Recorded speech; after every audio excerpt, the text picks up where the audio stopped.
ወላጆቼን በየትኛው ሁኔታ እንዳስደስታቸው እዛ ሲያለቅሱ ብዙ ጊዜ እናያለና ላይ ችግሮች ሊያጋጥሙ ይችላሉ። ሁል ጊዜ ደስታ ብቻ ላይሆን ይችላል። አንድ ቀን ጀግና መሆን እንደማኮራ መፍታት እንድችል ራሴን መክራለሁ። አንድ ቀን ንጉስ መሆን ወይስ አንድ ቀን ጀግና መሆን? እነሱን ችግሮች ደግሞ በደንብ በብልሃት ራሴን መክራለሁ።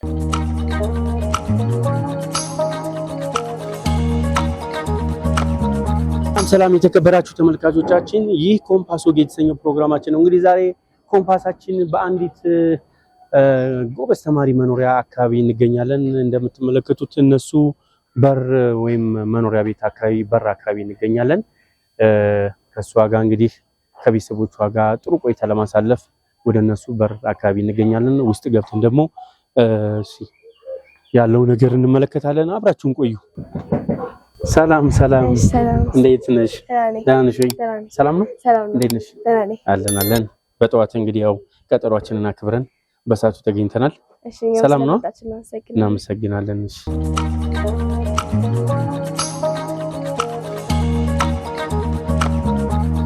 ሰላም የተከበራችሁ ተመልካቾቻችን፣ ይህ ኮምፓስ ወግ የተሰኘው ፕሮግራማችን ነው። በዛሬው ፕሮግራማችን አንዲት ጎበዝ ተማሪ መኖሪያ ቤት ውስጥ እንገኛለን። ከሷ ጋር እንግዲህ ከኬጂ ጀምሮ እስካሁን እስካለችበት እስከ 6ኛ ክፍል ያላት የነበራትን ቆይታ ለማሳለፍ እንግዲህ ከሷ ጋር ጥሩ ውይይት ለማድረግ እነሆ በጠዋቱ ተገኝተናል።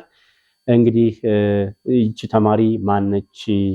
ምን አይነት ባህሪ ያላት? በትምህርቷስ ላይ ያላት ምንድነው? ሌሎች ተማሪዎችስ በምን መልኩ አሪያ ትሆናለች? የሚሉትን ነገሮች እያነሳን እስከ መጨረሻው እንግዲህ አብረን እንቆያለን። እናንተም እንግዲህ ይህንን ፕሮግራም እየተመለከታችሁ ላይክ፣ ሰብስክራይብ እና ሼር በማድረግ አጋርነታችሁን እንድታሳዩን በአክብሮት እጠይቃለሁ።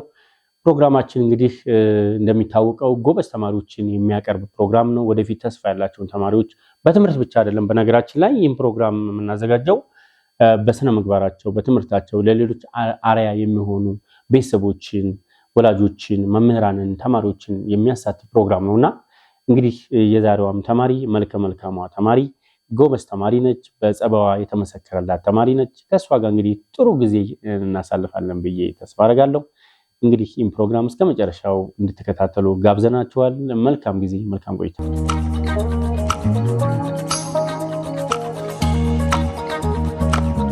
ተገናኝተናል። ከሷ ጋር ጥሩ ጊዜ ለማሳለፍ እንግዲህ እነሆ ሰዓቱ ደርሷል። እንግዲህ እንኳን በሰላም መጣሽ። አመሰግናለሁ። እኔም ስለጋበዛችሁኝ በጣም አመሰግናለሁ። ኦኬ፣ ደህና ነሽ ወይ? እንዴት ነሽ? እግዚአብሔር ይመስገን። እኔ ላስተዋውቅ ወይስ ራስሽን አንቺ ታስተዋውቂያለሽ? ራስሽ አስተዋውቂ። እሺ፣ ለተመልካቾች ለኮምፓስ ወግ ተመልካቾች ራስሽን አስተዋውቂ። እሺ፣ ስሜ መልክት ዮሐንስ ይባላል። በፋውንቴን ኦፍ ኖሌጅ የስድስተኛ ክፍል ተማሪ ነኝ። በጣም አሪፍ። መልክት፣ ስለተገናኘን የኮምፓስ ወግ እንግዳ ስለሆንሽና እዚህ ድረስ እንግዲህ ስለተገናኘን በጣም አመሰግናለሁ። እንዴት ነሽ? ደህና ነሽ? ትምህርት እንዴት ነው? እግዚአብሔር ይመስገን። ታሪፍ ነው። ሁሉ ሰላም? አዎ ሰላም ነው። 6ኛ ክፍል ደረስሽ? አዎ። ዋው፣ በጣም ደስ ይላል። እንግዲህ ዛሬ ያው ይሄ ፕሮግራም እንደምታውቂው የተለያዩ ጎበዝ ተማሪዎችን፣ ጉብዝና ሲባል እንግዲህ በትምህርት በቀለም ብቻ አይደለም፣ በስነ ምግባርም ለሌሎች ተማሪዎች አርአያ የሚሆኑ ተማሪዎችን እንግዲህ እየፈለግን እዚህ ፕሮግራም ላይ እንጋብዛለን። እንግዲህ አንቺም ዛሬ እንግዲህ ኮምፓሳችን አንቺም ፈልጎ ካለሽበት ቦታ እንግዲህ ያው አግኝቶሻል ማለት ነው። እንግዲህ ከአንቺ ጋር ጥሩ ጊዜ እናሳልፋለን ብዬ ተስፋ አደርጋለሁ። እንግዲህ ፕሮግራማችን እንደምታውቂው የተለያዩ ሀሳቦችን እያነሳን ነው የምንወያየው። ስለ ትምህርትሽ ከኬጂ ጀምሮ እስካሁን እስካለሽበት ተሞክሮችን ለጓደኞችሽ፣ ለሌሎች ተማሪዎች አርአያ ትሆኛለሽ ብዬ ስለማስብ ሀሳብሽን ትገልጫለሽ። ስለዚህ ጥሩ ጊዜ እንደምናሳልፍ ተስፋ አደርጋለሁ። አዎ፣ እኔም ተስፋ አደርጋለሁ። ተመልካቾቻችን ፕሮግራማችን ጀምሯል። እንግዲህ እስከ ፕሮግራማችን ፍጻሜ ድረስ አብራችሁን ቆዩ። የዛሬዋ እንግዳችን እንግዲህ መልክት ዮሐንስ ትባላለች። የ6ኛ ክፍል ተማሪ ነች። በጣም ጎበዝ ተማሪ ነች። መልካም በጸባዋም በስነ ምግባሯ ማለት ነው በጣም የተመሰከረላት ወይም ደግሞ ሌሎች አርአያ ትሆናለች ብዬ ነው የጋበዝኳትና እንግዲህ ፈቃደኛ ሆነሽ አንቺም እዚህ ፕሮግራም ላይ ለመጋበዝ ስለተገኘሽ ፈቃደኛ ስለሆንሽ በጣም አመሰግናለሁ።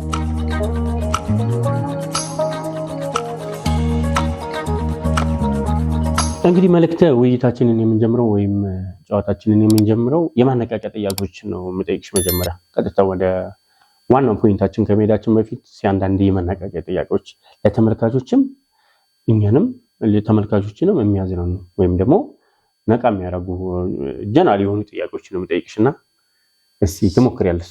የመጀመሪያው ጥያቄ ትምህርት አንድ ሰው ቢሆን ምን ታያለሽ? ወይም ደግሞ ትምህርት አንድ ሰው ቢሆን ምን ታስቢያለሽ? ምን ታያለሽ አንቺ? ከሱ ብዙ ነገሮች ለመማር እቆርጣለሁ። ከትምህርት በጣም ብዙ ነገሮች ጥንካሬን፣ ታማኝነትን፣ ለእውነት መቆምን እና የተለያዩ ጥሩ መልካም ነገሮችን ከሱ እማራለሁ። ሌላ ደግሞ ለዛ ሰው ታማኝ ሆናለሁ፣ ለትምህርቱ ታማኝ ሆናለሁ፣ ሁሌ ለእውነት መቆም ሰው ሆናለሁ። ዋው በጣም አሪፍ። ትዕግስትን ትማራለሽ አይደል? ትምህርት ትዕግስትን፣ ታማኝነትን፣ ጥንካሬን፣ ወደፊት ህልምን ለማሳደግ ጥንካሬን፣ ለጓደኛ ታማኝ መሆንን የመሳሰሉትን ነገሮች በጣም አሪፍ ምላሽ ነው። ሌላው ጥያቄ ወደፊት ስኬታማ ስትሆኚ መጀመሪያ የምትመኘውና የምታመሰግኘው ማን ነው? መጀመሪያ ወደፊት ስኬታማ ስትሆኚ መጀመሪያ በመጀመሪያ እግዚአብሔርን ነው። ምክንያቱም እግዚአብሔር ጤና ባይሰጠኝ ወይም ደግሞ እዚህ የቆምኩበትን መኖሪያ ቤት፣ ትምህርት፣ የተለያዩ ነገሮች ባይሰጠኝ ኖሮ እዚህ ድረስ መቆም አልችልም ነበር። በመቀጠል ደግሞ ቤተሰቦቼን ነው። ምክንያቱም በፍቅራቸው፣ በትዕግስታቸው እና ደግሞ በተለያዩ እንክብካቤያቸው እዚህ ድረስ እስክቆም ድረስ አግዞኛል።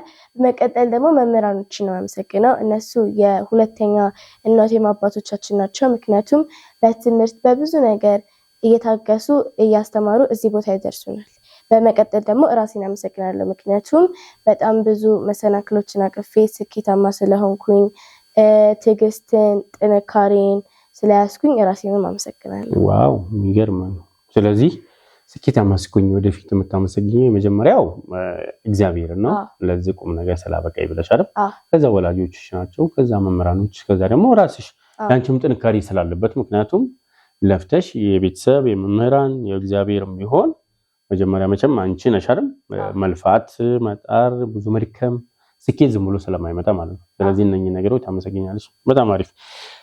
ሌላው ስኬት ቀለም ቢኖረው ምን አይነት ቀለም የሚኖረው ይመስልሻል? ወርቃማ፣ መጀመሪያ ወርቃማ ወይም ጎልደን ነው። ምክንያቱም ስኬትና ወርቅ የራሳቸው የሆነ ባህሪ ያላቸው፣ የተገናኘ ባህሪ ያላቸው። ስኬትም ወርቅም በአንዱ የሚገኝ ነገር አለን፣ ብርቅዬ ነገር ነው። ስኬት በጣም ብዙ መሰናክሎችን አልፈን በጣም ብዙ ልፋት አግኝተን የምንደርስበት ነው። ወርቅም ደግሞ እንደዚሁ በቀላሉ የሚገኝ አይደለም አይደለ? ማዕድን እንደመሆኑ በጣም በብዙ ልፋቶች በቁፋሮች የተገኘ ተቆፍሮ በሳት። ለዛ መጀመሪያ ወርቃማ ነው። በመቀጠል ደግሞ አረንጓዴን እመርጣለሁ። ምክንያቱም እድገትን ያሳያል፣ ልማትን ያሳያል። ቀይ ደግሞ ድፍረትን ያሳያል፣ ሀሳብ ማፍለቅን፣ ድፍረትን ስለሚያሳይ እነዚህን ሶስቱን ቀለሞች መጀመሪያ ሪኮመንድ አደርጋቸዋለሁ። ዋው! ስለዚህ ስኬት ምክንያቱም ዝም ብሎ በአንድ መንገድ ብቻ የሚመጣ ነው። ከብዙ ድካም፣ ከብዙ ልፋት፣ ጥንካሬ፣ ከትዕግስት በኋላ የሚመጣ ስለሆነ በተለያየ ቀለም ጎልደን ብለሻል። ያ ጎልድ ከወርቅ የተያያዘ ስለሆነ ስለዚህ ጎልደን ወርቃማ፣ ከዛ አረንጓዴ፣ ቀይ እንደ ሁኔታቸው ማለት ነው። ስለዚህ የተለያዩ ቀለሞችን ሊወክል ይችላል ማለት ነው። ዋው በጣም አሪፍ። ሌላው ጥያቄ የምጠይቅሽ ለራስሽ የምትሰጪው ትልቁ ምክር ምንድን ነው? ራስሽ ምን ትመክሪዋለሽ? አሁን ወደፊትም ያው ኦልሬዲ አልፈዋል። ከባለፈው በመነሳት ካለፈው ባህሪሽ ወይም ደግሞ ያሳለፍሽው ነገር ተነስተሽ ወደፊት ለራስሽ ምን አይነት ምክር ትመክሪዋለሽ ራስሽ? ወደፊት ትልቅና ስኬታማ ደረጃ ላይ እንድደርስ ወላጆቼን በየትኛውም ሁኔታ እንዳስደስታቸው። ሁልጊዜ ደስታ ብቻ ላይሆን ይችላል፣ የተለያዩ ችግሮች ሊያጋጥሙ ይችላሉ። እነሱን ችግሮች ደግሞ በደንብ በብልሃት መፍታት እንድችል ራሴን እመክራለሁ። ሌላም ደግሞ ያስተማሩኝን መምህራኖችና ያገዙኝ ቤተሰቦቼን ወደፊት እንደማኮራ ራሴን እመክራለሁ። ዋው በጣም አሪፍ፣ በጣም ደስ ይላል። ወደ ሌላ ፕላኔት ብትሄጂ አንድ ትምህርት ብቻ መማር ብትቺ ምን ትመርጫለሽ? ጥሩ ጥያቄ ነው። እኔ የምመርጠው ቋንቋ። አሁን ለምሳሌ በሌላ ፕላኔቶች የተለያዩ ፍጥረቶች ሊኖሩ ይችላሉ። ኤሊየን ወይም ምናምን እንደምንላቸው እነዚህ ፍጥረቶች ሊኖሩ ይችላሉ። ከነሱ ጋር ልንግባባባቸው የምንችለው ቋንቋ የሚሆን ትምህርት ወይም ደግሞ በየትኛውም ቦታ ጓደኝነት እንድንፈጥር የሚረዳ ትምህርት እፈጥራለሁ። ኦኬ ቋንቋ ሌላ ፕላኔት ላይ ምክንያቱም ቋንቋ የሁሉም ነገር መሰረት ነው አይደል? ቋንቋ ከማንኛውም ሰው ጋር አዳዲስ ነገሮችንም ለመረዳት ስለሚያስፈልግ ከሌሎች ከጓደኛ ጋር ሊሆን ይችላል የትኛውም ዓለም ላይ ቋንቋ ከቻልሽ በጣም ቀላል ስለሆነ አንደርስታንድ ለማድረግ ነገሮችን ከሰው ጋር ለመግባባት ስለዚህ ቋንቋ የሚገርም ምላሽ ነው። ኦኬ ሌላው መጽሐፍሽ በሌሊት ቢናገር ማለት መጽሐፍሽ አጠገብሽ ነው እንበልና ሌሊት ወይም ስታነቢ ወይም ስታጠኚ አጠገብሽ አስቀምጠሽው ድንገት ተነስቶ ቢናገር ምን የሚል ይመስልሻል? ምን የሚነግርሽ ይመስልሻል? እኔ የሚመስለኝ ብዙ አንብቤ ብዙ ዕውቀት አግኝ የሚለኝ ይመስለኛል። ኦኬ ምክንያቱም መጽሐፍ ስናነብ መጽሐፍ ውስጡ እንዳለ ዕውቀት ነው። ሌላኛው ደግሞ ከመጽሐፉ ልንማራቸው የምንችላቸው ዋና ዋና ዕውቀቶች ወይም ብልሃቶች ዋና ሐሳቡን የሆነ የሚናገር ዕውቀት የሚናገር ይመስለኛል። ስለዚህ አንብኝ ዕውቀት ነኝ ህይወት ነኝ ስኬት ነኝ የሚል መልእክት የሚናገር ይመስለኛል። ትክክል ነሽ፣ በጣም ትክክል ነሽ። ኦኬ ሌላው አእምሮሽ እንደ ቦክስ ቢከፈት ውስጡ ምን የሚገኝ ይመስልሻል? ውስጡ ደስታ የሚገኝ ይመስለኛል። ምክንያቱም ከብዙ ከምወዳቸው ከመቀርባቸው ሰዎች ጋር በጣም ብዙ ደስ የሚል ሜሞሪዎች ሊኖሩ ይችላሉ፣ እነሱ ሊመጡ ይችላሉ። ሌላኛው ደግሞ ያነበብኳቸው መጽሐፎች ወይም ደግሞ እስከዛሬ ከአንደኛ እስከ 6ኛ ክፍል የተማርኳቸው የተለያዩ ዕውቀቶች ብልሃቶች የሚወጡ ይመስሉኛል። ኦኬ ስለዚህ የተለያዩ ታሪኮች የተለያዩ ዕውቀቶች ደስታም ሊኖር ይችላል አእምሮአችን ውስጥ አይደል? መቼም ሰው ሆነን ደስታም አለ ሐዘን አለ ብዙ ነገር አለ። ስለዚህ እነኚህ ነገሮች ሁሉ የሚገኙ ይመስልሻል? የመጨረሻ ጥያቄ ማነቃቂያ ጥያቄ ህፃናት ብቻ ያሉበት ፕላኔት ቢኖር ምን ይሆናል? ምን የሚፈጠር ይመስልሻል? ወይም ደግሞ ምን ነገር የሚኖር ይመስልሻል? ህፃናት ብቻ የሚኖሩበት ማለት ነው። ያው ህፃናት ጨዋታ ምናምን ስለሚወዱ ሁልጊዜ ይጫወታሉ። ብዙ ረፍት የሚያደርጉ አይመስለኝም። ምክንያቱም ኢነርጂያቸው ልጅ ስለሆኑ በጣም ብዙ ነው። ለዛ በጣም ጨዋታ የሚያበዙ ነገር ግን ትምህርቱን እንደ ጨዋታ አድርገው ነው የሚያዩት። ለዛ ጥሩ ነው፣ ይማራሉ፣ ይጫወታሉ፣ ደስታ ያገኛሉ ማለት ነው። ዊን ነው። ሌላኛው ደግሞ የሚፈልጉት ጣፋጭ ምግቦች ልክ እንደ አይስክሪም፣ ቸኮሌቶች፣ ቺፕሶች ምናምን በሚፈልጉበት ቦታ ላይ የሚቀመጡ ይመስለኛል። እና ደግሞ የተለያዩ ጌሞች፣ ጨዋታዎች አንድ ሰው በቃ ለረጅም ጊዜ አብራቸው እንዲጫወት ይፈልጋሉ አይደለ? ለዛ አጫዋች እንዲኖራቸው 24 ሰዓት ሙሉ እንዲንከባከባቸው እንደዛ ይመስለኛል። በጣም አሪፍ ነው። በጣም ደስ የሚል ነው። ይህን ይመስላል የማነቃቂያ። ወደ ዋናው ጉዳያችን ከመግባታችን በፊት እንግዲህ እነኚህ ማነቃቂያ ወይም ኢንስፓየር የሚያደርጉ ለተመልካችም ለኛም ላንቺም አሪፍ ሆናሉ ብዬ ያዘጋጇቸው ጥያቄዎች ናቸው። ጥያቄዎቹ እነኚህ ናቸው። ወደ ማነቃቂያ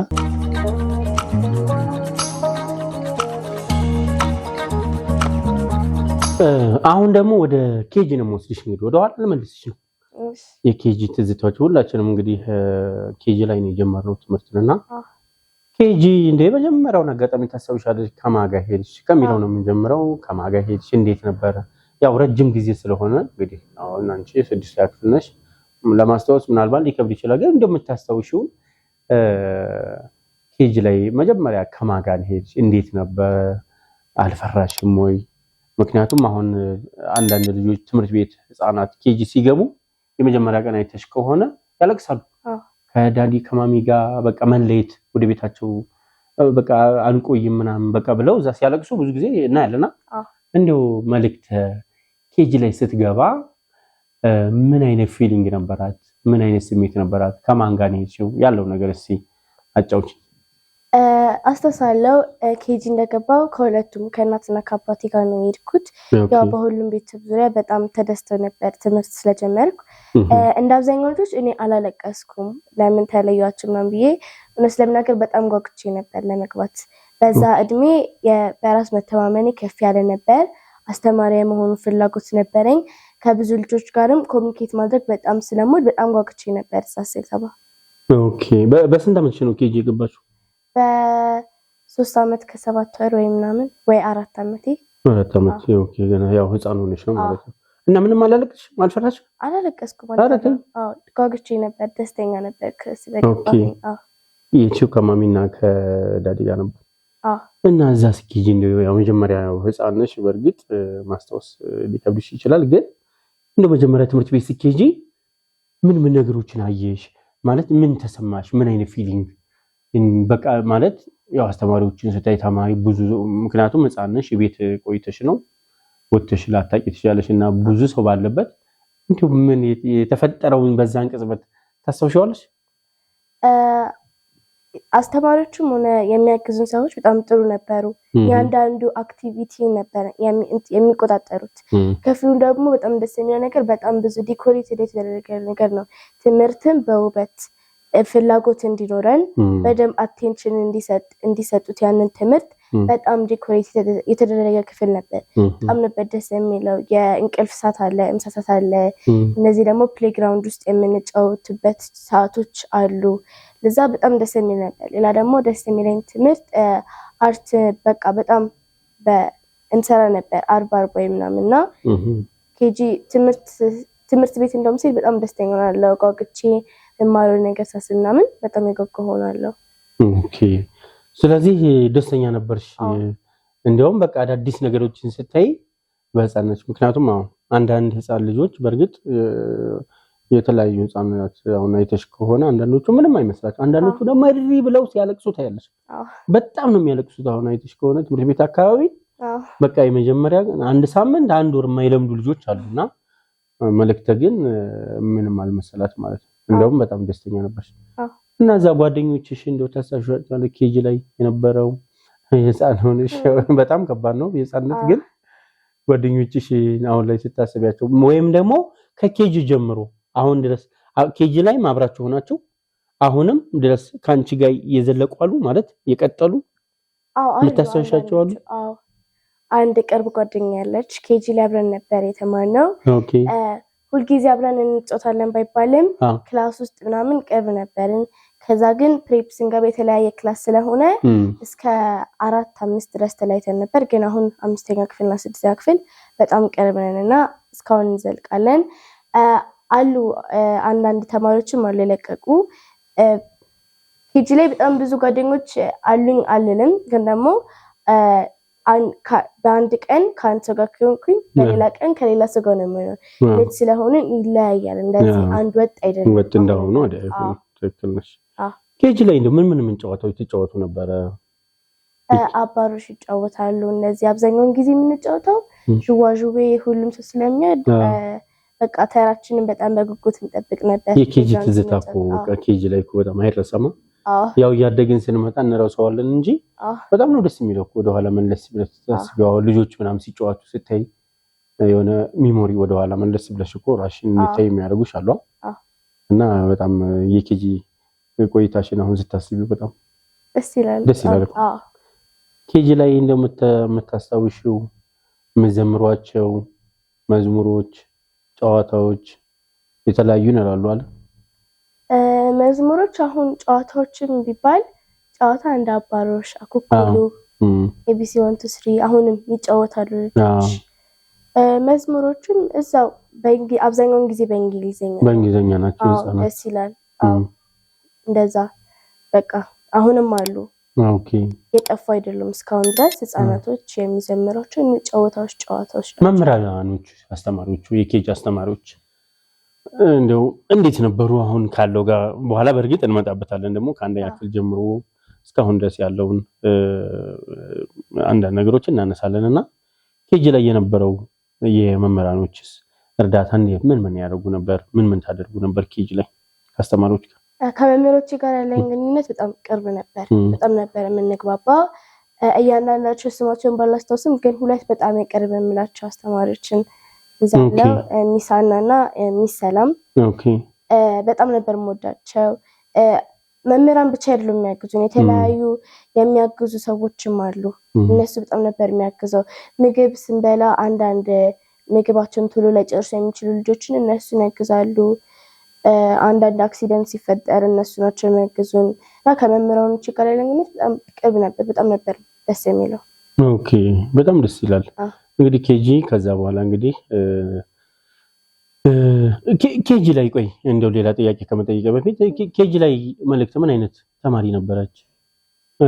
ምን አይነት ልጅ ነበርሽ? እንደው ኬጂ ላይ ያለሽ ካሁኑ ጋር ስታነጻጽሪ? ኬጂ ላይ ካሁኑ ጋር ተመሳሳይ ነው። በጸባይ በጣም ጥሩ ነበርኩኝ። ትምህርትም ላይ በጣም ጎበዝ ነበርኩ እና ደግሞ ከሰዎች ጋር በቀላሉ ኮሚኒኬት የማድረግ ሰው ነኝ። በጣም ተግባቢ ነኝ። ከአስተማሪዎች ጋርም አዲስ ከሚገቡ ተማሪዎች ጋርም ሊሆን ይችላሉ በጣም የምግባባ ጸባይ ነው ያለኝ። በዛ በጣም እግባባለሁ ከሰው ጋር። በጸባይም ሆነ በትምህርቴ በጣም ጥሩ ደረጃ ላይ ነበርኩ። ፈጣንም ተማሪ ነበርሽ የሚባል ነገር ሰምቻለሁ። ፈጣን ነሽ፣ ተግባቢ ነሽ። ያው ካንቺ ደግሞ ሰማሁ ማለት ነው። በጣም የሚገርም ነው። ያው ኬጂ እንግዲህ ያለፈ ነው የቆየ ነው። እንደው ለማስታወስ ያህል እንነጋገር ብዬ ነው። ግን በደንብ ምንም ነገር አልረሳሽም። በጣም ጎበዝ ነሽ። ተመለከታችሁት የምትገኙት ኮምፓስ ወግ የተሰኘው ፕሮግራማችን ነው። የዛሬው ፕሮግራማችን እንግዲህ ከአንዲት ጎበዝ ተማሪ ጋር መልእክተ ዮሐንስ ከምትባል ጎበዝ ተማሪ ጋር እያደረግን እንገኛለን። ፕሮግራማችንን እንግዲህ ከወደዳችሁት ላይክ፣ ሼር እና ሰብስክራይብ በማድረግ አብሮነታችሁን እንድታሳዩን በአክብሮት ጠይቃለሁ። ፕሮግራማችን አሁንም ይቀጥላል። መልካም ቆይታ።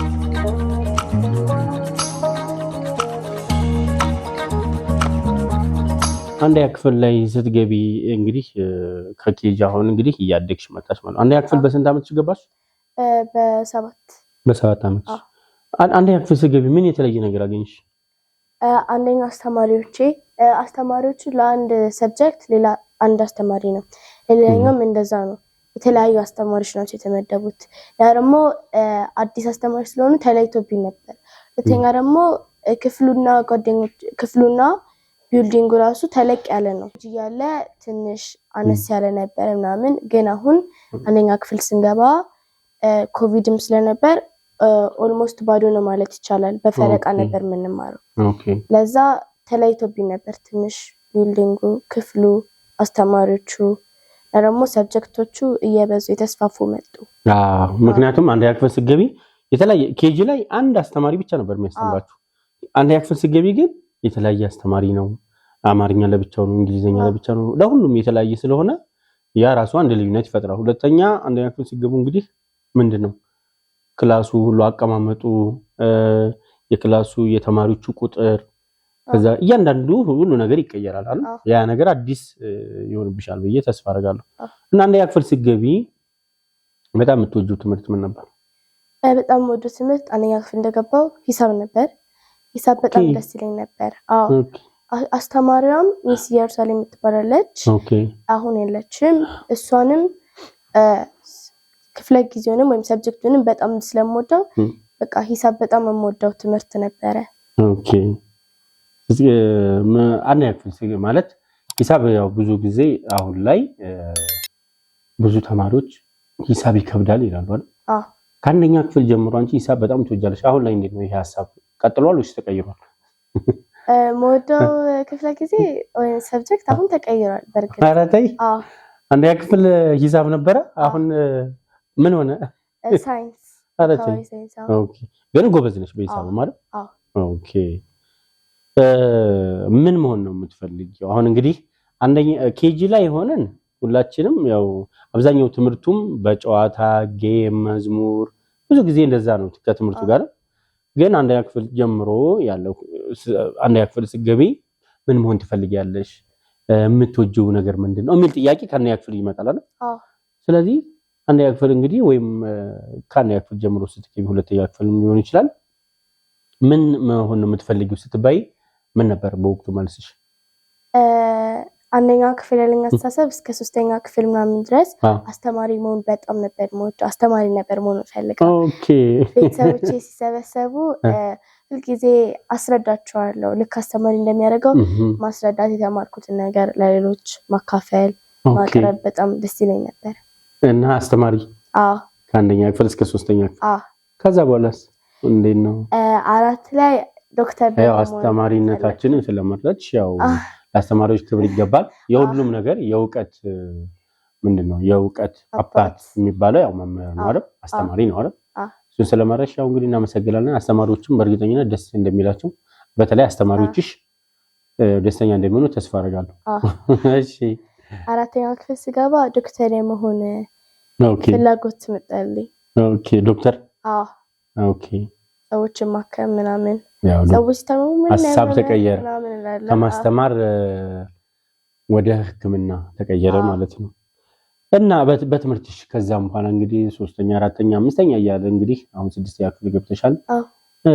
ከዛ በኋላ ትምህርትሽ እንዴት ነበር? ከሌሎች ጓደኞች ጋር ትምህርትሽ ላይ የሚያበረታታሽ ያው መልእክት በጣም ጎበዝ ተማሪ እንደሆንሽ እኔም አውቃለሁ፣ ሌሎችም ሰዎች ሲሉ ሰማለሁ። አንደኛውም የዚህ ፕሮግራም ዋና ዓላማ ምሳሌ የሚሆኑ ተማሪዎች በስነ ምግባርም በትምህርታቸውም ጎበዝ የሆኑ ቤተሰቦችን እየመረጥን ነው ወደዚህ ፕሮግራም የምንጋብዘውና በጣም ጎበዝ እንድትሆኚ እንዲህ ዲሲፕሊን እንድትሆኚ ጨዋ ተማሪ ተወዳጅ በመምህሮችም በወላጆችም በአስተማሪዎችም ተወዳጅ እንድትሆኚ መሰረት የሆኑት እነማን ናቸው? ወይ መሰረት የሆኑኝ እነኚህ ናቸው የምትያቸው አካላት አሉ? መጀመሪያ አጠቃላይ ቤተሰቦቼ ናቸው። እናትና አባቴ ብቻ ሳይሆን አጠቃላይ አክስትም አጎትም አጠቃላይ ቤተሰብ ክፍል በጣም ነው የሚያበረታቱኝ። በቃ በጣም ከፍተኛ ውጤት ሳመጣ በሽልማት ምናምን ለቀጣዩም እንደዚህ ስለሚሰጠኝ ያረኩኝ እነሱንም ለማኩራት በጣም ከፍተኛ ውጤት እናመጣ የሚያደርጉኝ አጠቃላይ ቤተሰቦቼ ናቸው። ቤተሰቦችሽ በጣም ሰፖርት ያደርጉሻል? መምህራኖችም ደግሞ በጣም ሰፖርት ያደርጉኛል። ከአንደኛ ክፍል እስከ 6ኛ ክፍል ሁሌ ሳገኛቸው እንዳበረታቱኝ ነው። ያሁን ይጠይቃሉ፣ ጥሩ ሰርተሻል ምናምን ወደፊትም እንዳሻሽል እንድበረታታ ያደርጉኛል። ጓደኞቼም ያበረታቱኛል፣ ሁሉም ያበረታቱኛል። በአካባቢ ያሉ ሰዎች እኔ ናቸው ብዬ ሳይሆን አጠቃላይ በአካባቢ የማውቃቸው ነገባቸው ሰዎች ሁሉም ያበረታቱኛል። ኦኬ። ስለዚህ ቤተሰቦችሽ በጣም በትምህርትሽ ላይ ጥሩ ውጤት እንድታመጪ በጸባይሽም በስነ ምግባርሽም ጥሩ እንድትሆኚ ያው መሰረቶቹ ቤተሰብ ናቸው። ያው ቤተሰብ እንግዲህ ልጅ ቤተሰብን ይመስላል የሚባለውም ለዛ ይመስለኛል። ከቤተሰቦች ወሰድኩት የምትይው ነገር አለ? ከነሱ ወስደው አንደኛ ችኩል አይደሉም፣ የተረጋጋ ናቸው፣ አስተዋይ ናቸው። ከነሱ መማር የምፈልገው ነገር እሱ ነው። ኦኬ። ማንኛውም ነገር ችግርን ቢያጋጥም በችኩላ ሳይሆን አስተዋይ ናቸው፣ በተረጋጋ መንገድ ነው የሚያስቡት። እና ደግሞ አሁን ያሉበት ጥሩ ደረጃ ነው። እኔም እንደነሱ ደርሼ እንደነሱ መምህራኖቼም እነሱን ቤተሰቦቻቸው እንዳኮሩ እኔም ደግሞ እንደነሱ እነሱን ለማኩራት እንደነሱ ጠንካራ የስራ ባህል ወይም ደግሞ የትምህርት ባህል እንዲኖረኝ ከነሱ እማራለሁ። ኦኬ፣ በጣም አሪፍ። ግን አሁን አንዳንድ ጊዜ አንቺ ያው ጎበዝ ተማሪ ነሽ፣ ግን አንዳንዴ ውጤት እንግዲህ ዝቅ ሊል ይችላል። በተለያየ አጋጣሚ አንዳንድ ችግር ያጋጥምሽም ይችላል። ከትምህርትም ጋር ሊሆን ይችላል፣ ከተለያዩ ጉዳዮች ጋር አንዳንድ ነገሮች ችግሮች ሲፈጠሩ ለማን ነው ችግርሽን የምትናገሪው? ወይም ደግሞ ለማን ነው ሐሳብሽን ሼር የምታደርጊው? ችግር ሲያጋጥመኝ የተለያየ በትምህርት ላይ እንደ ጉዳዩ ይወስናል። ኦኬ። ለምሳሌ ይሄ ችግር ከጓደኞቼ ጋር የሚገናኝ ከሆነ በጣም ቅርብ የምላቸው ታማኝ ናቸው የምላቸው 2-3 ጓደኞቼን አማከራቸዋለሁ። ከዛ ደግሞ ጉዳዩ ከበድ ያለ እኔም ራሴ መጀመሪያ ለመፍታት እሞክራለሁ። በእርግጥ ጉዳዩ ከበድ ያለ ከሆነ ግን የተሻለ ህይወት ተሞክሮ ያላቸውን ቤተሰቦቼን፣ መምህራኖቼን፣ በትምህርት ዙሪያ ከሆነ መጀመሪያ መምህራኖቼን ነው ማገዛቸው። ምክንያቱም እነሱ በትምህርት በጣም ብዙ እውቀት ያላቸው ናቸው።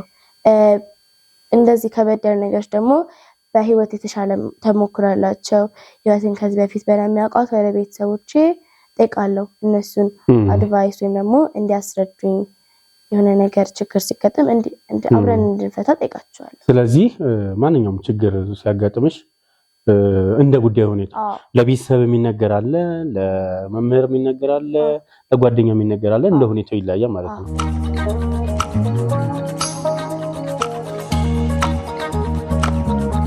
ከሌሎች ተማሪዎች ጋር ያለሽ ግንኙነት እንዴት ነው? በቡድን ስራ ሊሆን ይችላል፣ በተለያዩ ጉዳዮች ላይ ሊሆን ይችላል፣ በቤትም በትምህርት ቤትም ምን አይነት ግንኙነት ነው ያለሽ? ከግል ስራ ይልቅ የቡድን ስራ የሚመርጥ ሰው ነኝ። በቡድን ስንሰራ አንደኛ ጊዜያችንን እንቆጥባለን፣ እውቀት እንማማራለን። ሌላኛው ደግሞ ከሌሎች ሰዎች ጋር ያለኝ ግንኙነት ከዚህ በፊት እንደተናገርኩት በጣም ተግባቢ ነኝ እና ደግሞ አብዛኛውን ጊዜ እኛ ትምህርት ቤት የጥናት ቡድን የሚባል ተማሪዎችን ለ5 ወይም ለ6 አድርገው 6 ቡድን ይከፋፍላሉ። እስካሁን ድረስ እንግዲህ በተመደበው ላይ የቡድን መሪ በመሆኔም መጀመሪያ ምንም ከማስረዳቴ በፊት ምንም ከማለቴ በፊት ከሌሎች ጋር ያለኝ የተግባቦት ችሎታ ከፍ ያለ መሆን አለበት። ከሌሎች ጋር መግባባት አለብኝ።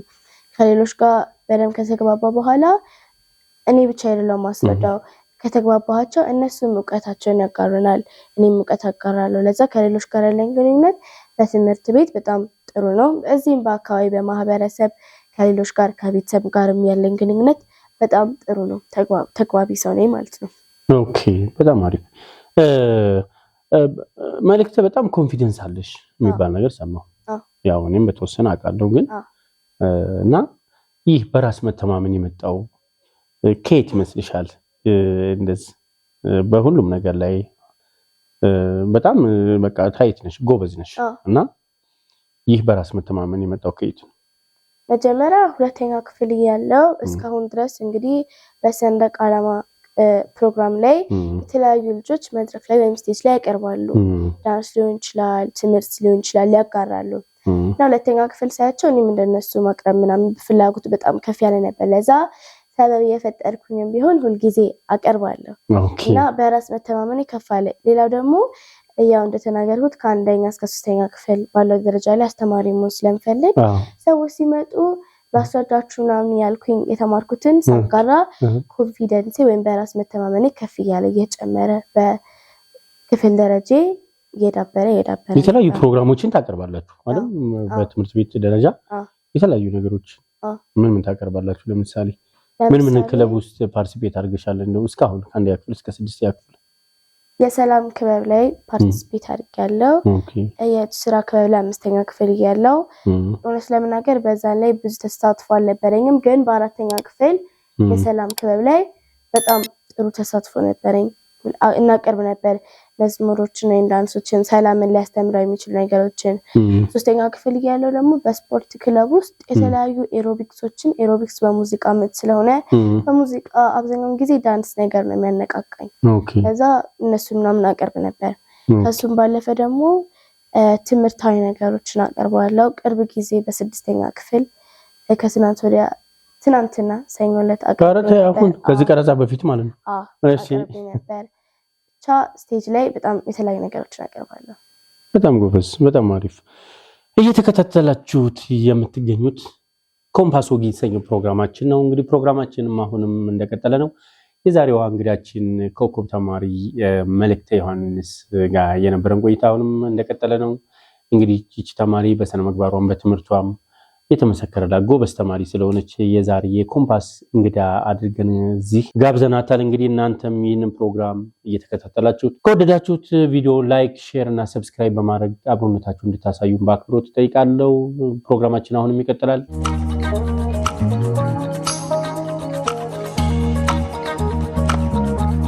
አንዳንድ አዝናኝ ጥያቄዎች ስለ እንቆቅልሽ ነው የምጠይቅሽ። እሺ እጠይቅሻለሁ። እንዴት ነሽ እንቆቅልሽ? እንቆቅልሽ ላይ ቀላሎች ላይ ጥሩ ነኝ።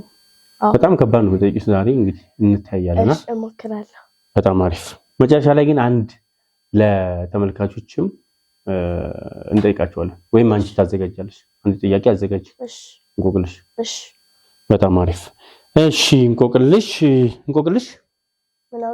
ምን አውቅልህ ይባላል። እሺ ጥያቄዎችን ለጠይቅሽ ነው እንቆቅልሽ። አንደኛ ጥያቄ ምን ይላል? ሁልጊዜ እሄዳለሁ ግን አልደርስም፣ እኔ ማን ነኝ? እሱ ነው ቆያለ ጊዜ። በጣም አሪፍ። እያየሁ አልታይም፣ እያየሁ አየር። ሁልጊዜ እሄዳለሁ እሱ ጋር ሞክሪ። እሺ ጊዜ አብይ ተብሏል። ጊዜ ግን ጊዜ ሆኖ ምን ይሄዳል? ሰዓት። በጣም ጎበዝ፣ ሰዓት።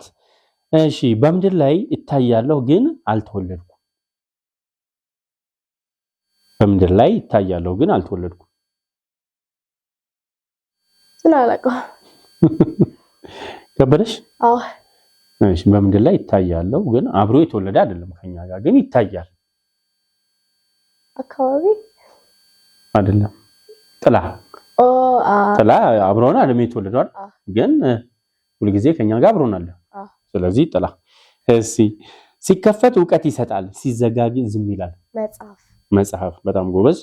ሁሉም ይፈልጉኛል ግን ሲያገኙኝ እጠፋለሁ። እንቅልፍ ምክንያቱም ያው ስናገኘው አንዳንድ ጊዜ እንቅልፍ ላይ ወስደን ስለሚችል ያጡኛል። ጎበዝ። ሁሉም ይሰሙኛል ግን ማንም አያየኝም። ድምጽ በጣም አሪፍ። ሲበላ ይኖራል ሲጠጣ ይሞታል። ሲበላ ይኖራል ሲጠጣ ይሞታል። እሳት ጎበዝ። በሰማይ እሄዳለሁ ግን አልበርም። ደመና። እስኪ አንድ ለተመልካቾች እንቆቅልሽ ጠይቂያቸው እስኪ፣ ከዛ ኮሜንት ላይ ሐሳባቸው ማቅረብ ይችላሉ። ተመልካቾች ለእናንተ አንድ የእንቆቅልሽ ጥያቄ አለኝ። ሲቆሽሽ ነጭ ሲታጠብ ደግሞ ጥቁር የሚሆን ምንድነው? መልሳችሁን ኮሜንት ላይ አስቀምጡ። እየተከታተላችሁት የምትገኙት ኮምፓስ ወግ የተሰኘው ፕሮግራማችን አሁንም እንደቀጠለ ነው። ከተማሪ መልእክት ዮሐንስ ጋር የነበረን ቆይታ እጅግ ግሩምና አሪፍ ጊዜ እያሳለፍን እንገኛለን። አሁንም ፕሮግራማችንን ላይክ፣ ሼር እና ሰብስክራይብ በማድረግ አብሮነታችሁን እንድታሳዩን በአክብሮት ጠይቃለሁ። ፕሮግራማችን አሁንም ይቀጥላል። መልካም ቆይታ።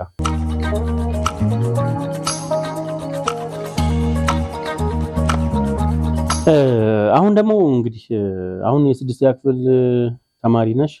ዘንድሮ ሚኒስትሪ ስድስተኛ ክፍል ፈተና አላችኋል? ሚኒስትሪ ተፈተናል እና እንዴት ነው አጠናንሽ? እንዴት ነው የምታጠኒው?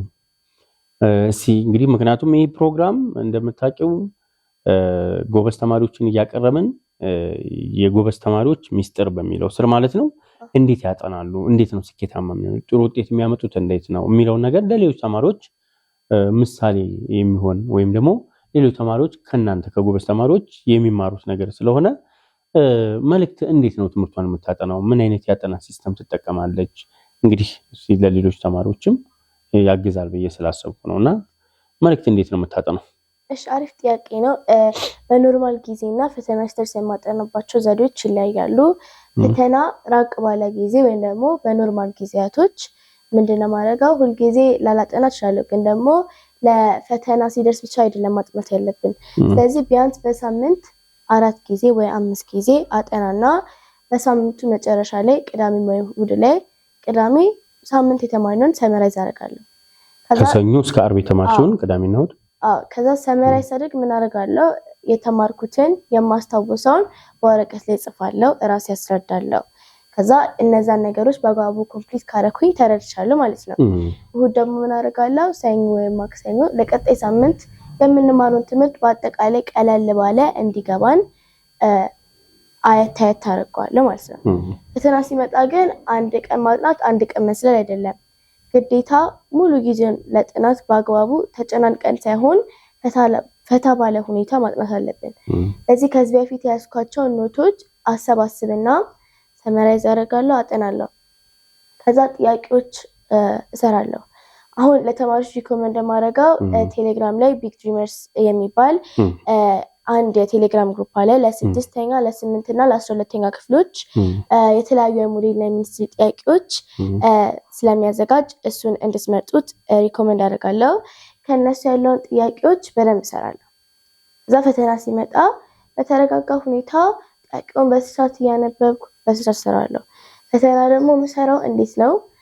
መጀመሪያ የማስታውሳቸውን ቀለል ያሉትን እሰራለሁ። አንድ ጥያቄ ካልገባኝ ወይ ትንሽ ቻሌንጅ የሚያደርግ ከሆነ እዘለዋለሁ። ምክንያቱም ሙሉ ጊዜን እሱ ላይ ላለማባከን ሰዓት በስነ ስርዓት ለመጠቀም ለፈተናዬን ሰርቼ ስጨርስ እነሱ የከበዱኝን በደንብ ቼክ አደርጋለሁ። ቢያንስ ሰዓት ከበቃኝ 2 ጊዜ ወይም 3 ጊዜ ቼክ ማድረግ አለብኝ። ያጠራጠሩኝም እንደዚህ በመጨረሻ ላይ ለሰመራይዝ በደንብ መሰስ አለብኝ። ተማሪዎች ያው ከመልእክተ አንድ ቁም ነገር እንደወሰዱ ተስፋ አደርጋለሁና ከዛ በተጨማሪ ግን ጎበዝ ተማሪዎች በትምህርት ቤት ውስጥ ወይም ደግሞ ከትምህርት ቤት ውጪ በትምህርታቸው ዙሪያ ምን ነገሮችን ነው የሚያደርጉት ብለሽ ታስቢያለሽ?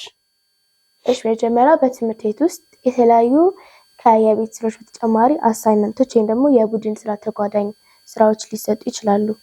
ስለዚህ ለነዚህ አሳይመንቶች ያው የተሰጠንለት መስራት ሪኮመንድ አደርጋለሁ። ከዛ ከሰራን በኋላ ልክ ጊዜ ሲደርስ ወይም ደግሞ ዲዩ ዴቱ ሲመጣ አንጨናነቅም፣ ምክንያቱም ኦልሬዲ ሰርተን ጨርሰናል። ሌላኛው ደግሞ የቡድን ስራ ስንሰራ ሀሳብን ወይም እውቀትን ሼር ማድረግ። ሌላኛው ደግሞ አስተማሪ ሲከታተል፣ ይሄ ዋነኛው ነው። አስተማሪ ሲከታተል በስንት ሰዓት ካዳመጥን፣ አስተማሪ ሲያስተምር መከታተል አለብን። መጀመሪያ ከተከታተልን እቤት ስንገባ ሪቫይስ ብቻ ነው ማድረግ ያለብን፣ ለዛ ይቀልናል። ሌላኛው ደግሞ አስተማሪ ሲያስተምር አንዳንድ ጊዜ ተጨማሪ ሀሳብ ብሎ የሚጽፋቸው ነገር ግን እንደዚህ በዋና ኖታችን ላይ ላንጽፋቸው የምንችለው የሆነ ዋና ነጥቦች ሊኖሩ ይችላሉ። በቃል የሚናገራቸው ነገሮች በቃል የሚናገራቸው ነገሮች በደብተር ጀርባ ዋና ሀሳቡን መጻፍ፣ ከዛ ላይ ፈተና ሲደርስ ይሄ እንዳልረሳው ብሎ ይሄንን ኦልሬዲ ሪቫይስ ማድረግ ነው ያለብን ማለት ነው።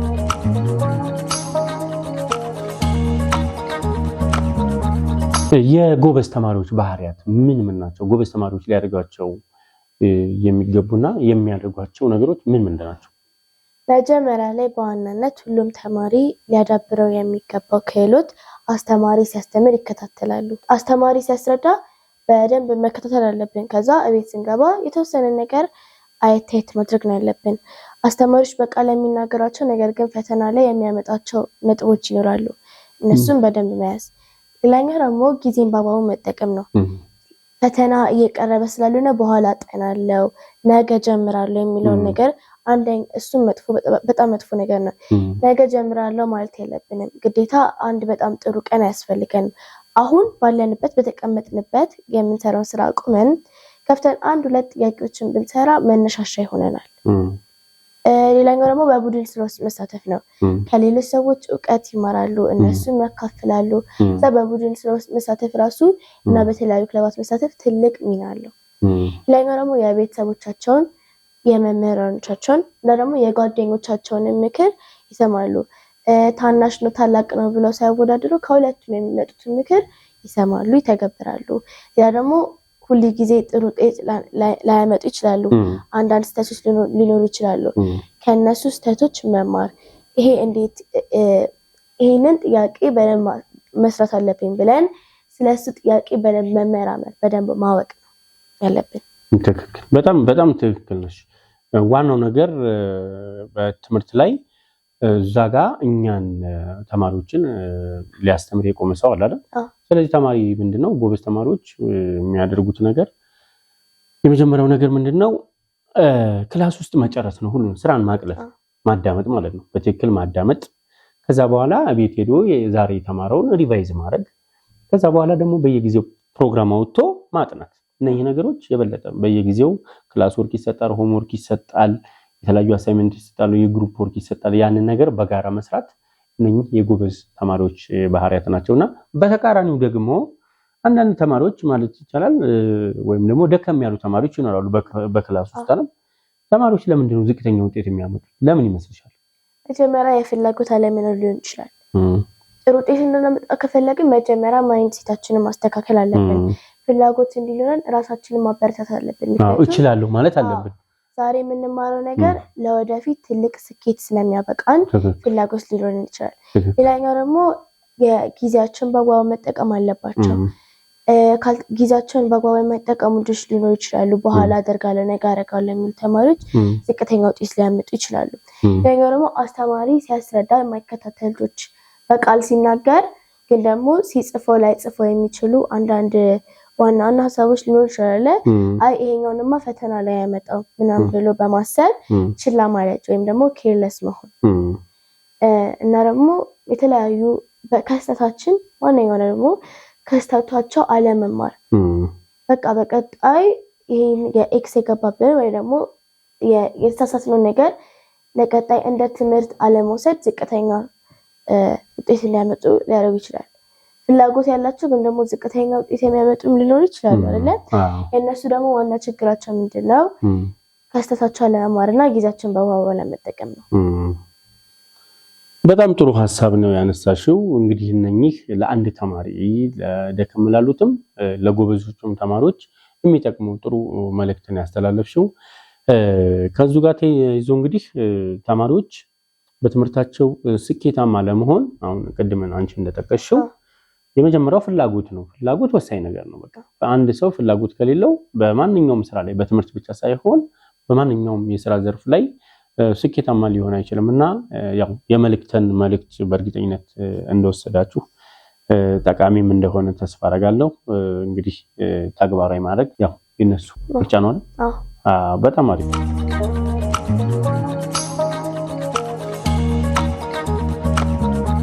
እንግዲህ እስካሁን ከኬጂ ጀምሮ እንግዲህ እስከ 6ኛ ክፍል አሁን እስካለሽበት ሁኔታ እንግዲህ ስለ ትምህርት ስለ አጠናንሽ እንዴት እንደምትአጠኒ እንግዲህ ያለሽን ተሞክሮ አጠቃላይ ሁኔታውን ለጓደኞችሽ እንግዲህ መልእክት አስተላልፈሻል። ስምሽ መልእክት አይደለም? መልእክት አስተላልፈሻል ማለት ነው። አሁን ደግሞ እንግዲህ ቀጣይ በዛ አመት ማለት ነው አይደል? መቼ ነው ሚኒስትሪ ትፈተናላችሁ? 6ኛ ክፍል ተማሪ ነሽ። ዝግጅት እንዴት ነው? ምን ይመስላል? ዝግጅት ጥሩ ነው። አሁን ፈተናዎችን በጣም አቀራርቧቸዋል። ሞዴል አለ ከአንድ ሳምንት በኋላ ፋይናል፣ ከዛ ሚኒስትሪ። ወለስ ለምናገር ጥሩ ነገር አለው ፈተናው መጠቀቀቱ ምንድነው? ለምሳሌ ለሞዴል ያጠና ነው ለቀጣዩ በጣም ብዙ መልፋት አይጠበቅብንም። ባለፈው ያጠናውን ያው የያዝኩትን ኖቶች አሰባስቤ ሰመራይዝ አድርገዋለሁ። ስለዚህ ለማጥናት የተጠጋጋ ስለሆነ ጥሩ ነው። ዝግጅት አሪፍ ነው። በደንብ ተዘጋጅተሻል? እየተዘጋጀሁ ሚኒስትሪ ጥሩ ውጤት እንደምታመጪ ያው ተስፋ አደርጋለሁ። እንግዲህ ይሄን ፕሮግራም ቀረጻ ስናደርግ እንግዲህ ያው ከጥናት ጊዜሽ ላይ ወስደን ነው አይደል? እንግዲህ ለዚህም ያው ለትብብርሽ በጣም እናመሰግናለን። ያው መጨረሻ ላይ እንትን እንላለን፣ እሱን ችግር የለውም። ከዛ ውጭ ግን መልእክት በትርፍ ጊዜዋ ምንድነው የሚያዝናናት? እስኪ ከትምህርት አሁን ወጣ ብለን እንግዲህ ሐሳባችንን በትምህርት ዙሪያ ኦልሬዲ ጨርሰናል። ግን መልእክት በትርፍ ሰዓቷ ምንድነው የሚያዝናናት? ምን ትሰራለች? እስኪ ሐሳብሽን እስኪ። እሺ ደስ የሚል ጥያቄ ነው። በጣም በብዙ ነገሮች ትርፍ ጊዜን አሳልፋለሁ። መጀመሪያ ፊልም ማየት ደስ ይለኛል። ፊልም ያለው የተለያዩ ፊልሞችን እና ደግሞ ልቦለድ ወይም ፊክሽን መጽሐፎችን አነባለሁ። ሌላኛው ደግሞ የተለያዩ ነገሮችን በመጽሐፍ ወይ በቃ የማረጋቸው ነገሮች የጊዜ ሰሌዳ ማውጣት ራሱ ደስ ይለኛል። ኦኬ በፕሮግራም ነው እንትን የምትይው? ነገሮች መጽሐፍ ምናምን ደስ ይለኛል። ኦኬ በጣም ደግሞ ሙዚቃ ማዳመጥ ትወጃለሽ? ቅድም እንደውም ምንድነው አንድ ካነበብኩት ላይ ለልጆች የሚሆን አሪፍ ስቶሪ አለኝ በአማርኛና እስኪ አነብላችኋለሁ እድሉን ከሰጠኝ እያልሽኝ ነበር። እንግዲህ እድሉን አመቻችቻለሁ። አንደኛና ሁለተኛ ክፍል እያለሁ የምወደው መጽሐፍ ነበርና ከዚህ ውስጥ ለልጆች ይሆናል ብዬ ትንሽ አነብላችኋለሁ ማለት ነው። በጣም ደስ ይለናል። እንግዲህ ልጆችም በጥሞና እንድትከታተሏት ያው እንግዲህ በተለይ ሳይንስ ምናምን የምትወዱ ግን ደግሞ አነስ ያላችሁ አንደኛ፣ ሁለተኛ፣ ሶስተኛ ክፍል ያላችሁ ልጆች ይህን መጽሐፍ እጋብዛችኋለሁ። ምንድነው ርዕሱ? ጁፒተር እና ሳተርን። ጁፒተር እና ሳተርን። እሺ። ጁፒተር በሶላር ሲስተም ውስጥ ትልቁ ፕላኔት ሲሆን ፈጣኑ ሽክርክር አለው። ሳተርን በበረዶ በተሸፈነ የድንጋይ ቀለበቶች የተከበበች ሁለተኛዋ ትልቁ ፕላኔት ነች። ሁለቱም ግዙፍ ጋዝ ናቸው። ጁፒተር የሌሎች ፕላኔቶች ዘይት ወደ አንድ ቢዋሃዱ እሸቱ ከጁፒተር ግማሽ ያነሰ ይሆናል። ከምድር በ1300 እጥፍ ይበልጣል። ጁፒተር ሽክርክሯን ከ10 ሰዓታት ባነሰ ጊዜ ውስጥ ያጠናቃል። ይህ ፍጥነት ኃይለኛ ንፋስና ግዙፍ የደመና ባንዶችን ያስከትላል። እነዚህ የደመና ባንዶች ሲገናኙ ኃይለኛ አውሎ ንፋሶች ይከሰታሉ። ታላቁ ቀይ ቦታ በመባል የሚታወቀው አንድ አውሎ ንፋስ ከ300 ዓመታት በላይ ቆይቷል። ሳተርን ልክ እንደ ጁፒተር ሳተርን ከሃይድሮጂን እና ከሄሊየም ጋዝ የተሰራ ነው። የሳተርን ሽክርክሪት ልክ እንደ ጁፒተር በጣም ፈጣን ነው። ሳተርን በምድር ላይ ካለው አውሎ ንፋስ በ11 እጥፍ የሚበልጥ ፍጥነት የሚደርስ ኃይለኛ ንፋስ አለው። በሳተርን ዙሪያ በሺዎች የሚቆጠሩ ቀለበቶች አሉ። እያንዳንዱ ቀለበት በሳተርን ዙሪያ ምህዋር ውስጥ የሚጓዙ የበረዶና የድንጋይ ቁርጭራጮችን ይይዛል። ወደ ፕላኔቱ ቅርብ ያሉት ቀለበቶች ትላልቅ ቁርጭራጮችን የሚይዙ ይመስላሉ። ውጫዊ ቀለበቶቹ ደግሞ ጥቃቅን ቁሳቁሶችን ይይዛሉ። ሁለቱም ጁፒተር እና ሳተርን ብዙ ሳተላይቶች አሏቸው። አንዳንዶቹ በቅርብ ጊዜ የተገኙ ናቸው። ጁፒተር በእኛ ስርዓተ ፀሐይ ውስጥ ካሉት ፕላኔቶች የበዙ ጨረቃዎች ያሏት ይመስላል። ቢያንስ 62። ሳተርን ከ30 በላይ አለው። ስለተከታተላችሁ አመሰግናለሁ። በጣም እናመሰግናለን። መልእክት እንግዲህ ለልጆች ይህን የመሰለ ስቶሪ ስላነበብሽልን በጣም እናመሰግናለን። የተወደዳችሁ ተመልካቾቻችን እየተከታተላችሁት የምትገኙት ኮምፓስ ወግ የተሰኘው ፕሮግራማችን ነው። ፕሮግራማችን እንግዲህ ዛሬ ከአንዲት ጎበዝ ተማሪ መልእክተ ዮሐንስ ጋር የነበረን ቆይታ እንግዲህ ይህን ይመስላል። አሁንም ኦልሬዲ ወደ ማጠቃለሉ እየተቃረብን እንገኛለን። ፕሮግራማችን እንግዲህ ከወደዳችሁት ላይክ፣ ሼር እና ሰብስክራይብ በማድረግ አብሮነታችሁ እንድታሳዩን በአክብሮት እጠይቃለሁ።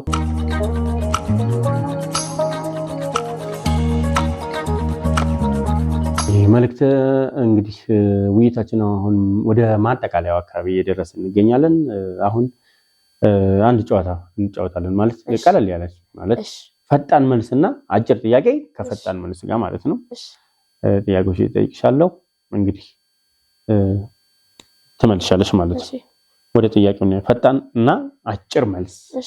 ሁልጊዜ ዝናብ ወይስ ሁልጊዜ ፀሐይ? ሁልጊዜ ዝናብ። ብዙ ጓደኛ ወይስ አንድ ታማኝ ጓደኛ? አንድ ታማኝ ጓደኛ። በውሃ ላይ መሄድ ወይስ በአየር ላይ መብረር? በአየር ላይ መብረር። አንድ ቀን ንጉስ መሆን ወይስ አንድ ቀን ጀግና መሆን? አንድ ቀን ጀግና መሆን። ሁልጊዜ መስማት ወይስ ሁልጊዜ መናገር? ሁልጊዜ መስማት። ያለ ስልክ መኖር ወይስ ያለ ቲቪ መኖር? ያለ ቲቪ መኖር። በጸጥታ መኖር ወይስ በጫጫታ መኖር? በጫጫታ መኖር። ሁልጊዜ መጠየቅ ወይስ ሁልጊዜ መመለስ? ሁልጊዜ መጠየቅ። በገጠር መኖር ወይስ በከተማ መኖር? በከተማ መኖር። በቡድን መስራት ወይስ በግል መስራት? በቡድን መስራት። ሁልጊዜ መማር ወይስ ሁልጊዜ ማስተማር? ሁልጊዜ መማር። አስተዋይ መሆን ወይስ ፈጣን መሆን? አስተዋይ መሆን። ጥያቄዎችን ጨርሻለሁ። እንግዲህ እናንተም ተመልካቾች እንደዚህ አይነት ፈጣንና አጭር ጥያቄ በመጠየቅ የአእምሮአችሁን ይሄ ምንድነው ፍጥነት የሚለውን ነገር ማሻሻል ወይም ማዳበር ትችላላችሁ። እንግዲህ ከመልእክት ጋር የነበረን ቆይታ በጥቂቱ ይህን ይመስላል። እንግዲህ ውይይታችንን ጨርሰናል።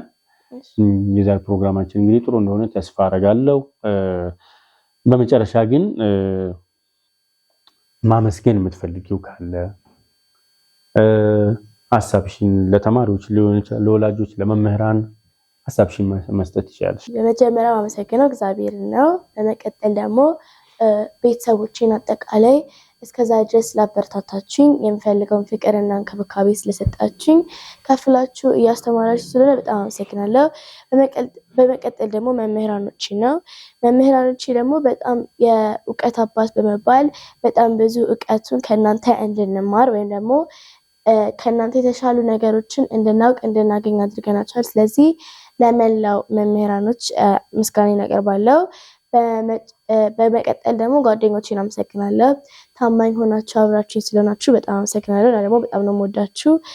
በመጨረሻ ደግሞ ራሴን አመሰግናለሁ። ምክንያቱም ለራሴ በሰጠሁት ትጋት፣ ትዕግስት እና ደግሞ በራስ በቃ ራሴን አመሰግናለሁ። በመጨረሻም እዚህ ፕሮግራም ላይ አክብራችሁ ስለጠራችሁኝ፣ ለሌሎች ተማሪዎች አርአያ ትሆናላችሁ ብላችሁ ስላቀረባችሁኝ በጣም ከልብ አመሰግናለሁ።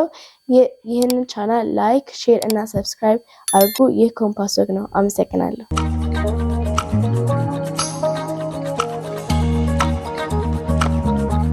እየተከታተላችሁት የምትገኙት ኮምፓስ ወግ የተሰኘው ፕሮግራማችን ነው። እንግዲህ የዛሬ ፕሮግራማችን ይህንን ይመስላል። የዛሬው እንግዳችን እንግዲህ ተማሪ መልእክተ ዮሐንስ ትባላለች። ከሷ ጋር እንግዲህ ጥሩ ጊዜ ያሳልፈናል። ከሷም ጥሩ ተሞክሮ እንደወሰዳችሁ ተስፋ አደርጋለሁ። እንግዲህ መልእክተ እዚህ ፕሮግራም ላይ ቀርበሽ ሐሳብሽን ያለሽን ተሞክሮ ስለ ትምህርትሽ፣ ስለ አጠናንሽ ለሌሎች ተማሪዎች ሐሳብሽን ለሌሎች ወላጆችም ለመምህራንም ሐሳብሽን በአጠቃላይ የትምህርት ህይወትሽን ከኬጂ ጀምሮ እስከ 6ኛ ክፍል ያሳለፍሽው ነገር ስለ ገለጽ ሐሳብሽን ፎርዋርድ ስላደረግሽ በተመልካቾች ስም በጣም አመሰግናለሁ። እንግዲህ ስለሆንሽ በጣም ደስ ብሎኛል መልእክት። እሺ እኔም አክብራችሁ ስለጠራችሁኝ አመሰግናለሁ። በጣም እናመሰግናለን። እንግዲህ ተመልካቾቻችን የዛሬ ፕሮግራማችን እንግዲህ ኮምፓስ ወግ በአንዲት ኮከብ ተማሪ መኖሪያ ቤት ውስጥ ተገኝተን የነበረን ቆይታ ይህን ይመስላል። እንግዲህ ይህን ፕሮግራም ከወደዳችሁት ላይክ፣ ሼር እና ሰብስክራይብ በማድረግ አብሮነታችሁን እንድታሳዩን በአክብሮት እጠይቃለሁ። ከዚህ በተጨማሪ እንግዲህ ሌሎች እንግዶችም በዚህ ፕሮግራም ላይ መሳተፍ የምትፈልጉ ወላጆችም መምህራንም ተማሪዎችም ካላችሁ ከታች በሚሄደው ስልክ ቁጥር ወይም አድራሻችን መደወል መሳተፍ ትችላላችሁ። ሐሳባችሁን በተለይ ደግሞ ተሰጥኦ ያላችሁ ልጆች በተለያየ በትምህርት በቀለም ብቻ ሳይሆን በተለያየ ተሰጥኦ ያላችሁ ልጆች ምክንያቱም ይህ ፕሮግራም የተማሪዎችም የወላጆች የመምህራንም ማንኛውም ኮምፓስ እንደመሆኑ መጠን እዚህ ፕሮግራም ላይ መሳተፍ ትችላላችሁ። ሐሳባችንን መደገፍ የምትፈልጉ አካላትም ስፖንሰር ማድረግ የምትፈልጉ አካላትም ካላችሁ ከኛ ጋር ኮሙኒኬት ማድረግ ትችላላችሁ። እንግዲህ ዛሬ ፕሮግራማችን ይሄን ይመስላል። ኮምፓሶ ግን እንግዲህ ላይክ፣ ሼር እና ሰብስክራይብ በማድረግ ሌሎቹ እንዲዳረስ ፕሮግራሙ ቤተሰብ እንድትሆኑ በአክብሮት እጠይቃለሁ። ዛሬ ፕሮግራም ይሄን ይመስላል። መልካም ቆይታ።